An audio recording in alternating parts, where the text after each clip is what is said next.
No, not this guy.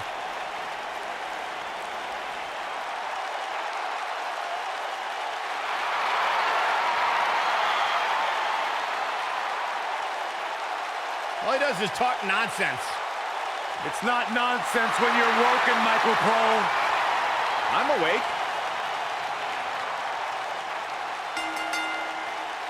The following contest is a steel cage match. Making his way to the ring from Cameron, North Carolina, weighing in at 236 pounds.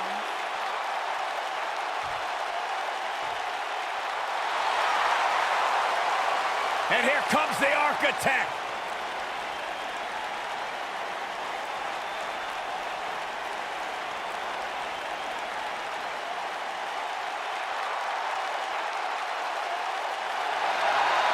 Seth freaking Rollins, the Kingslayer, the Architect, undeniably one of the best superstars WWE has seen this generation.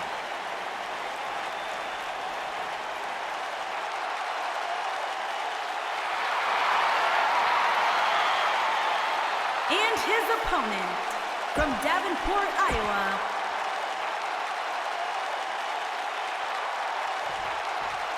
As we get underway, I'm expecting a hard-fought match between these two superstars. The first one to make a mistake could fail. And this is one of those matches where it's hard to believe we get paid for this.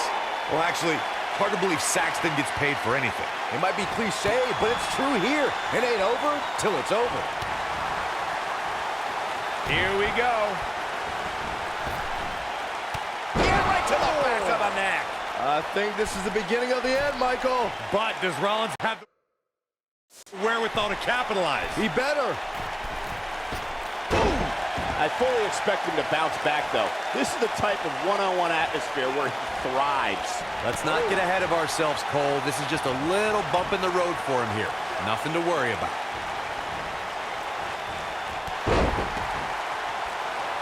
It makes sense for Seth Rollins to hold a tag team title with one of his Shield brothers, but to hold it with the overachieving Jason Jordan was the result of a series of unfortunate events. Looks like we may be on the verge of seeing a superplex. I think you might be right, Saxton. Here we go. Off the superplex. And there's more. Those unfortunate events you mentioned, Corey, included a long-term injury to Rollins' tag team partner, Dean Ambrose. Jason Jordan then inserted himself into the Seth Rollins rivalry with The Bar, ultimately winning the tag titles on Christmas night. Yeah, Raw General Manager Kurt Angle must have thought the duo were good boys all year long to grant them that opportunity. Rollins and Jordan had their own Miracle on 34th Street fight.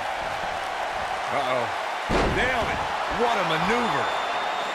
This might be it. Oh, my. We talk about how important stipulations are in a steel cage match.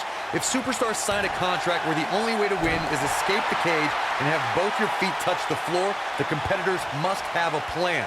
Especially since you have to be comfortable trying to escape through the cage door as you do climbing over the top of the cage and vice versa. You gotta believe this one's over. There's a big reversal by Seth Rollins. How good is Seth Rollins? Corey, you touched on something moments ago that's so important for the combatants in a steel cage. For a schoolboy. Oh, what a super kick from the Architect. He's back in control here. Whoa!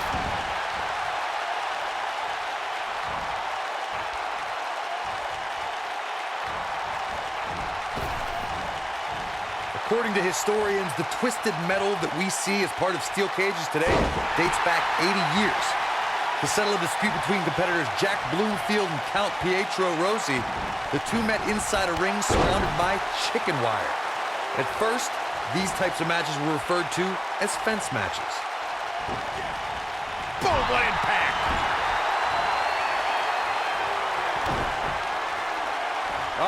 Twist of fate! He's in complete control. He goes for the cover. He's a long way from a 3 count, I can tell you that. Oh, wow. Corey, you gave us an impressive history of the origins of the steel cage match. I'd like to point out to our viewers that from the 1960s to the mid-1980s, chain link fences were used to enclose the ring for WWE steel cage matches. A superstar could win by pinfall submission or by exiting the cage through the cage door or climbing over the top of the cage. We should also point out, Michael, that the way to win a steel cage match can vary by match depending on what was agreed to before contracts to compete in the match were signed. Talking about history, at WrestleMania 2, WWE unveiled the redesigned steel cage with solid steel blue bars before returning to chain link mesh in the late 1990s. Long before Matt Hardy was Woken, he was one of the most innovative and successful tag team competitors as part of the Hardy Boys with his younger brother Jeff.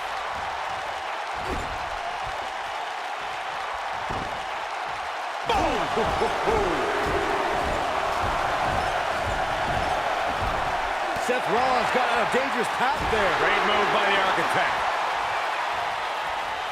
Half Nelson, a backbreaker. Somebody wound him up, and he's off and running.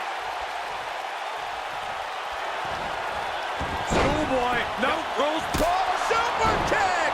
But he's running on fumes here. Does he have enough left in him to capitalize? My goodness, that He's not going to go quietly. no superstar worth his salt ever does. oh man, Seth Rollins felt that one. He's fighting back here. I expected nothing less, Cole. Seth Rollins got out of there in the nick of time. They should count his lucky stars. Somebody wound him up, and he's off and running. No, it's not over yet. Wow, part of me thought he was going to tap, Cole. A twist of fate. To think, I almost... He's got him covered. 2. Barely at 2.5. Wow.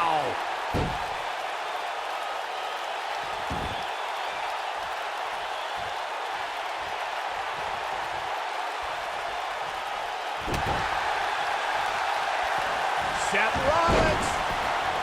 Bam! That might just be the final nail in the coffin.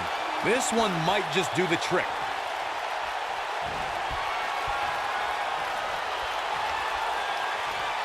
Now it's time to capitalize. He could pin his opponent right here. 2. Here's Rollins making a spectacle of himself. He's counter here.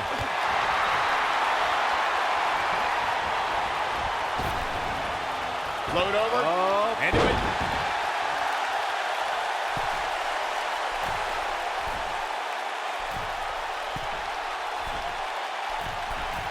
Incoming. Seth Rollins is in position. And now one more time.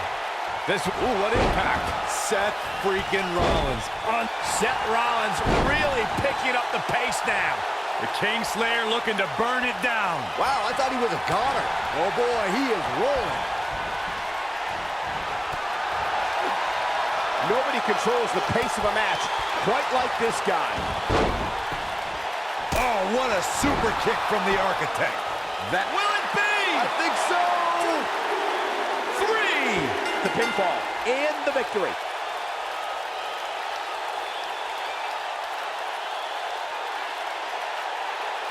When you introduce the enclosure, everything is possible. What a match this was. He's getting after it here. Check this out. These superstars gave as good as they got, and these fans got their money's worth from the opening bell. Here is your winner, Seth Rollins. It may not appear that way, but that beaten and battered competitor standing tall inside that cage right now is your winner. Well, it's a good thing Matt Hardy is just a vessel, because when you've lived thousands of years, a loss like tonight is hardly a blip on